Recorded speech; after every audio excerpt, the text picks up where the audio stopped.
Eu converso hoje com o diretor cinematográfico, Duto Sperri. Ele se formou arquiteto na Universidade Mackenzie e se apaixonou por fotografia. E ele usou o seu talento para trabalhar com imagens, entrando no mercado publicitário, no qual ele dirigiu diversos comerciais famosos. Depois de uma longa experiência no mercado publicitário, ele iniciou sua jornada como documentarista, atuando como o autor e diretor desses documentários. Tudo bem, Duto? Bem, obrigado por ter perdido esse tempo aqui. Imagina, um prazer ter o Duto aqui no programa Direto ao Ponto. Nós vamos falar então sobre essas experiências, né, que o Duto tem, que são diversas. Como eu disse, ele começou no mercado publicitário, fez diversos comerciais famosos para marcas famosíssimas, como a CIA, como a Riachuelo, Ipanema. Nesses comerciais, teve personalidades também famosíssimas, né? Teve Beyoncé, teve Fergie, teve a nossa Gisele Bündchen. Kim Kardashian, que é mais recente, assim, né, do reality show norte-americano. E depois dessa grande experiência no mercado publicitário, no ano de 1999 para 2000, você começa seu primeiro trabalho como documentarista, né? Que foi uma série chamada Retratos do Brasil, que você falava da história do Brasil, aproveitando também o momento de comemoração dos 500 anos de descobrimento. E aí temos já uma longa história. Nós vamos comentar sobre alguns outros documentários mais para frente, mas eu queria te perguntar como que é como que foi sair do mercado publicitário e entrar no mercado de documentarista? O que você aproveitou de uma experiência para usar na outra e o que você teve que aprender de novo? Olha, eu comecei a minha viagem aí no mundo das imagens com fotografia. Eu fazia foto estilo, fazia foto de moda. E, ao mesmo tempo que terminava a faculdade de arquitetura e me preparava para trabalhar com isso. Aí, o caminho da fotografia foi me oferecendo mais possibilidades e, além de eu ter descoberto ali maiores afinidades com fazer coisas, né, com trabalhar no dia a dia. Então, eu comecei a trabalhar com cinema publicitário, mas eu continuei tendo uma cabeça meio de arquiteto, meio preocupado com os temas desenvolvidos e acalentados, vamos dizer, no curso de arquitetura. Quando apareceu a possibilidade de fazer essa série Retratos do Brasil, isso foi o shift para mim, assim, porque a gente propôs um roteiro muito legal, que era ambicioso, e a Fiat foi o patrocinador dessa iniciativa e topou a ambição que a gente colocou no projeto, que era contar a história do Brasil pela versão do perdedor, contar ao contrário, fora da história. Que normalmente é o contrário, né? Nos documentos históricos fica a visão do vencedor, né? Então a gente saiu viajando o Brasil, a gente criou um conjunto de itinerários no Brasil, foram 11 itinerários, e aí a gente superpôs esses layers, todos desses itinerários, dando um retrato inteiro do Brasil. Então a gente ia entrevistando, quer dizer, o Brasil teve uma coisa muito interessante, que a gente ainda conviveu com depoimentos de primeira geração, sabe? Sim. Sabe, deu para conversar com um companheiro, amigo do Lampião, sim, um cara que convivia com ele, que presenciou histórias do cangaço acontecendo ali embaixo do nariz dele. Um outro cara que cuidou da estratégia de comunicação da coluna Prestes quando passou pela Chapada Diamantina. Então, essa série foi um troço muito interessante, onde eu pude trazer de volta a minha formação de arquiteto, uma visão do conjunto, do projeto, do país, do crescimento, da cidade, do meio ambiente, com a história das pessoas. E filmando isso, quer dizer, foi um esforço de filmagem enorme, porque a gente viajou o país inteiro, cara, pesado, com equipe grande que chegou a ter 80 pessoas em algum momento. Uma equipe enorme. E com 2 câmeras 35mm, 3 câmeras de vídeo, equipamento de luz, gerador, grua, pelo sertão, quer dizer, não é que a gente foi para Belo Horizonte, Salvador e Bem, eu como jornalista, eu escolhi atuar na área do jornalismo televisivo, então eu também sou apaixonada por contar histórias através de vídeo ou de imagens, mais geral. E, assim, eu admiro muito isso na sua história como documentarista, que eu sei que o documentarista tem que ter esse fôlego, né, para rodar muito. Normalmente, assim, normalmente o cinegrafista tem que estar, o documentarista tem que estar na rua, tem que estar ouvindo as pessoas. Nesse caso, você rodou o país inteiro, tem filmes seus que já foram feitos em 4 continentes, né? Eu vou chegar aí no que foi feito em vários países do mundo, mas antes eu queria falar do documentário No Olho do Furacão, que é de 2002, que fala do sistema prisional, né, de São Paulo. Nesse documentário, eu sei que vocês rodaram pelo estado de São Paulo cerca de 5.000 quilômetros, ou seja, rodaram pra caramba, visitaram 12 estabelecimentos penitenciários em 10 cidades aqui de São Paulo, e foi lançado em 2002, o ano em que se completava 10 anos da tragédia de Carandiru. Olha, esse documentário é a situação que a gente vive hoje, que a gente viveu em janeiro agora, é a mesma situação que eu filmei no começo dos anos da década de 2000, e é a mesma situação do Carandiru que explodiu naquele massacre horroroso. Teve um preso uma vez que definiu isso aí para mim, o Dexter, o rapper, né? Que hoje é bem famoso, né? O rapper, o Dexter. Só para quem não sabe, ele ficou preso 13 anos e, inclusive, ele não chama de prisão, né? Ele fala que ele esteve no exílio, porque ele tem um posicionamento bem político quanto a esse sistema penitenciário e jurídico também. E ele fez um comentário legal, ele falou, é um mundo, cara, onde a gente está vivendo um mundo onde de um lado tem uma elite que acha que são todos príncipes, que podem tudo, e do outro, gente que não tem nada a perder.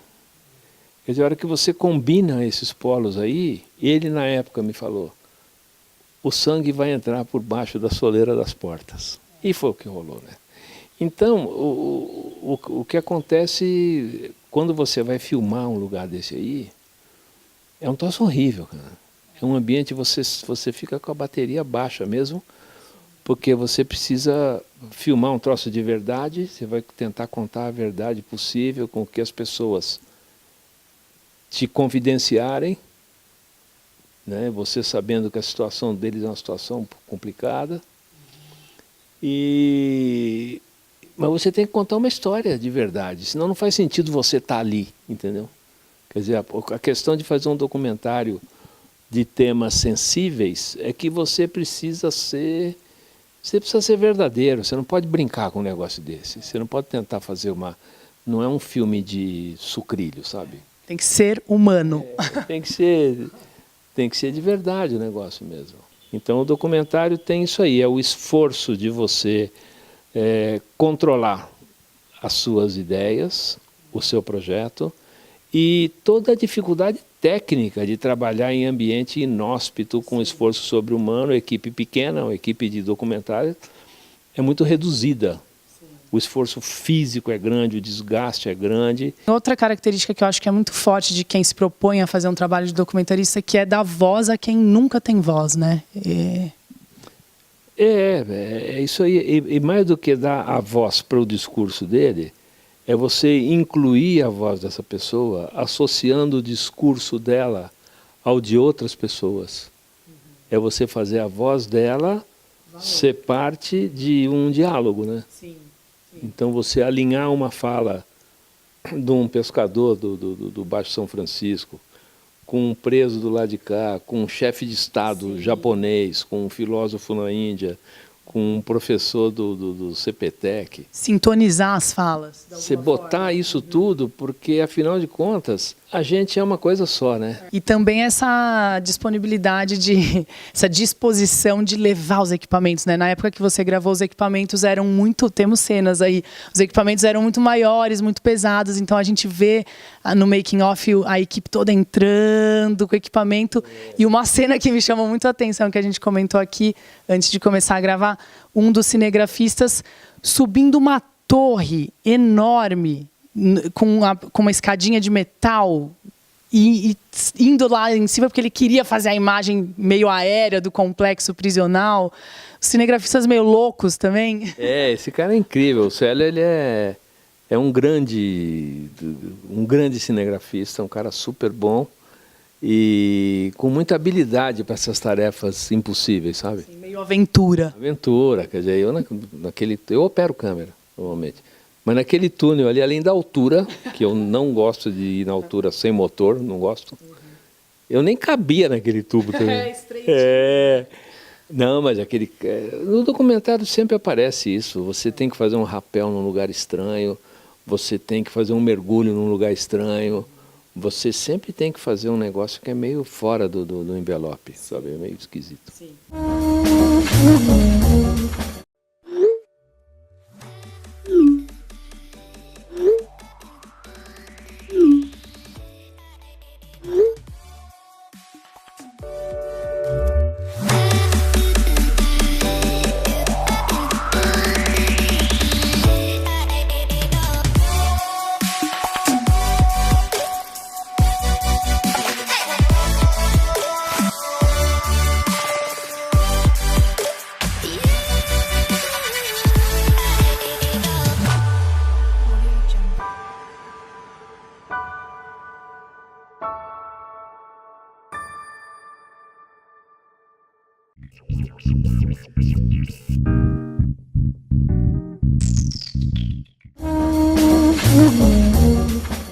Queria falar um pouquinho agora do filme Zugzwang, que foi um que eu assisti numa sessão especial que teve aqui em Jundiaí.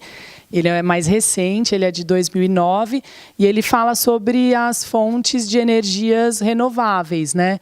E o papel que o Brasil e outros países emergentes têm na construção dessa nova economia de destaque. É um filme interessantíssimo. Nós temos falas, o que me marcou muito foi as falas das personalidades que você conseguiu incluir no filme, muitos ambientalistas, economistas.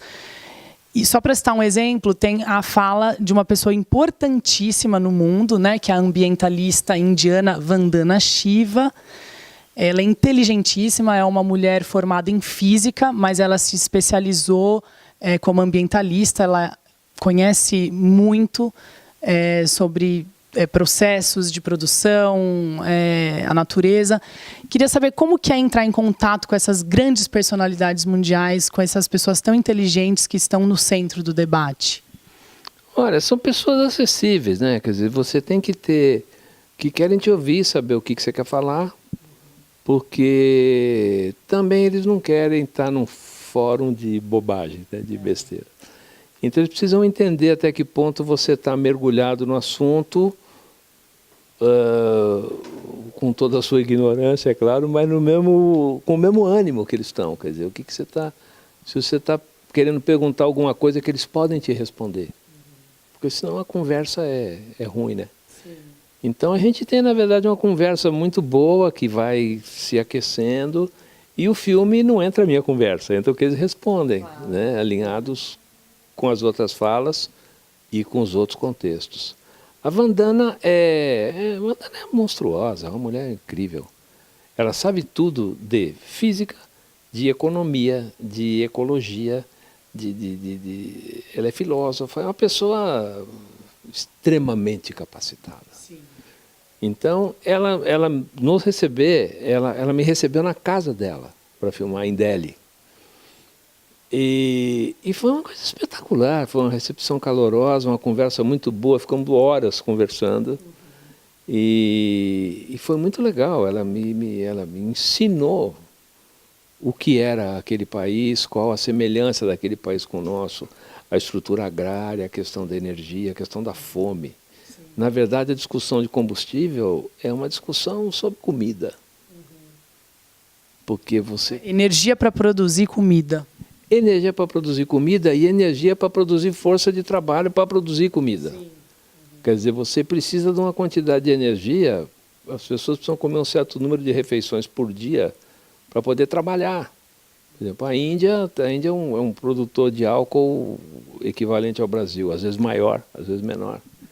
Mas onde a propriedade média, o tamanho médio da propriedade rural é 1,5 hectares.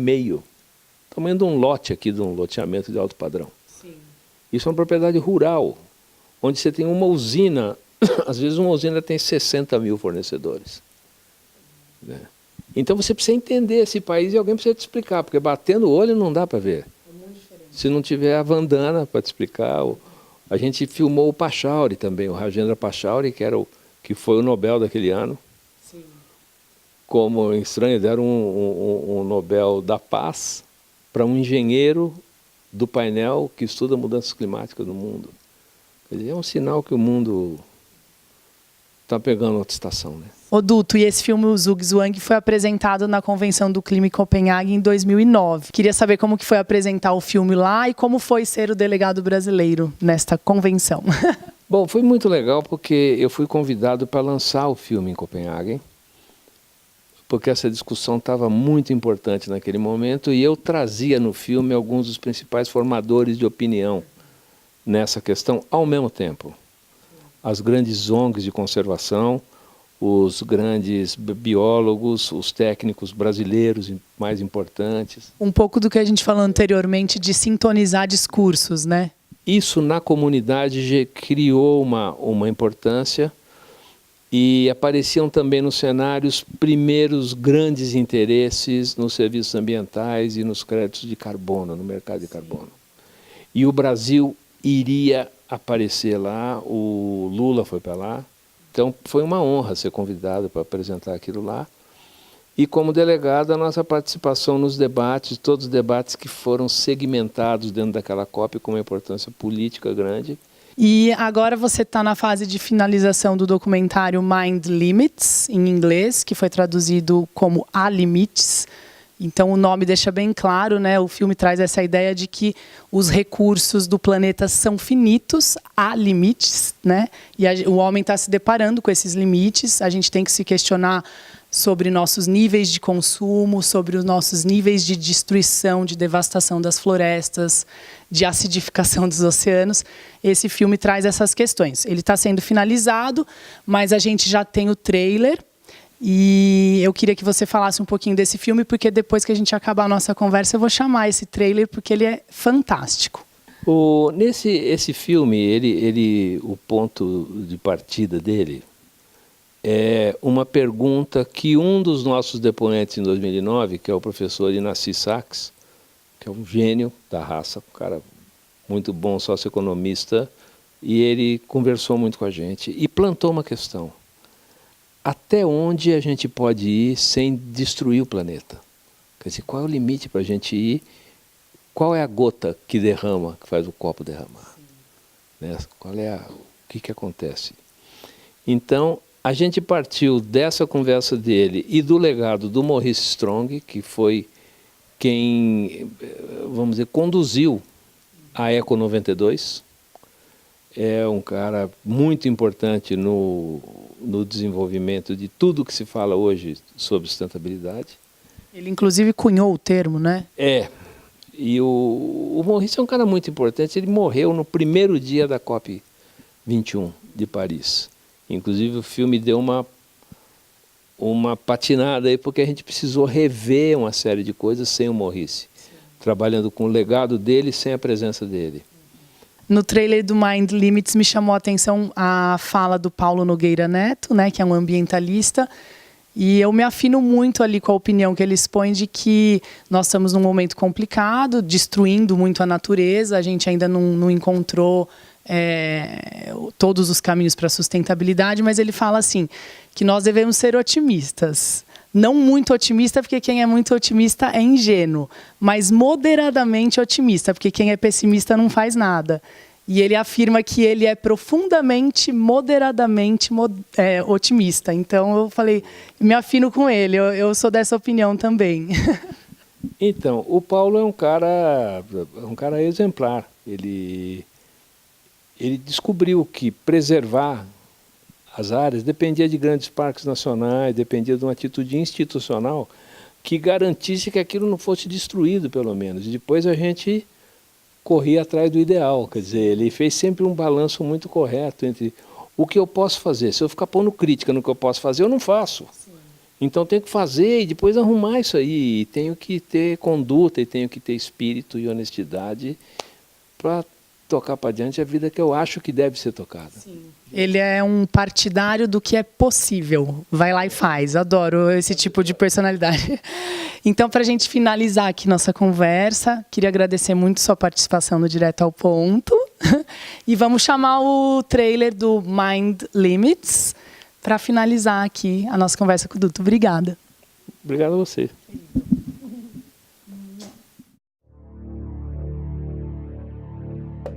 We are 7 billion people on Earth. We may be 9 billion by 2050. Vast areas of deforestation may increase even further. In Brazil, some 627 species are threatened with extinction. Worldwide, an additional 16,000 might be lost irreversibly. Globalization has allowed greed to focus on short-term profit and disregard for natural balance in nature, affecting the lives of many and enriching only few. As a civilization, we are able to construct and distribute benefits, yet equity escapes us. People must be fed, and we must attend to the growth of urban coexistence, coupled with respecting the limits of the environment and natural habitats on Earth.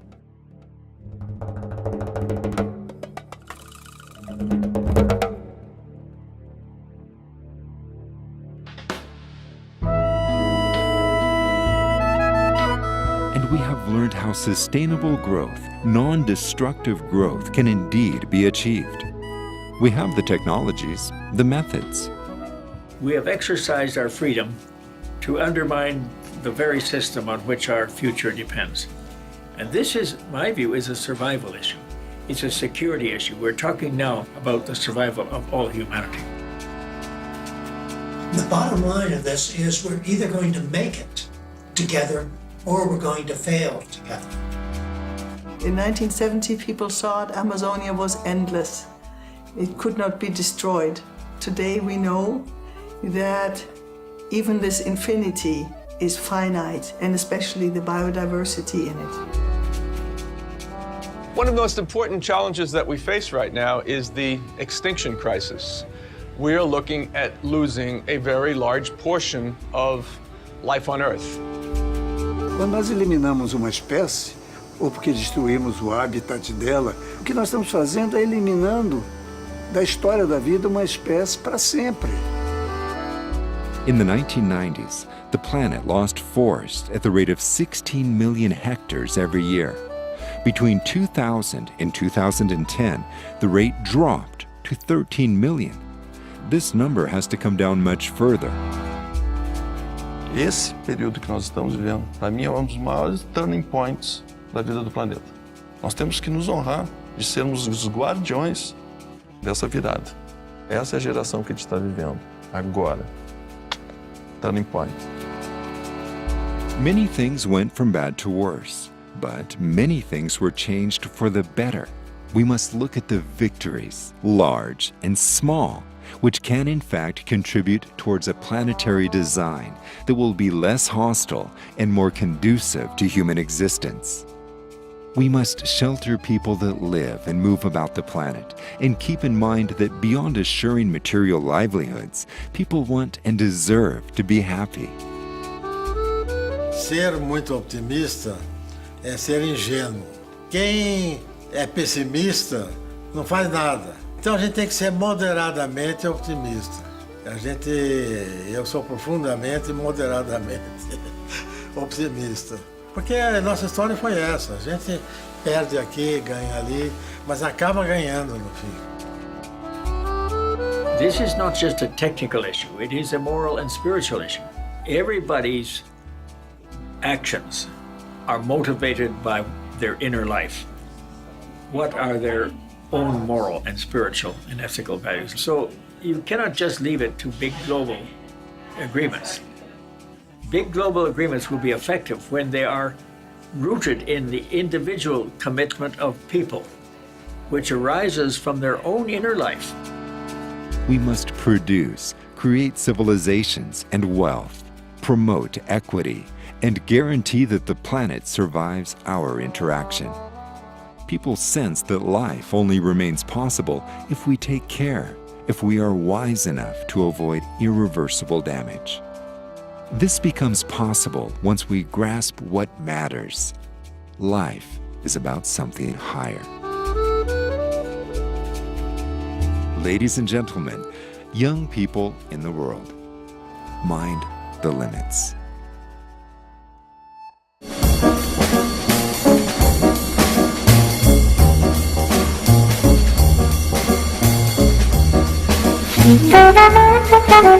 Thank you.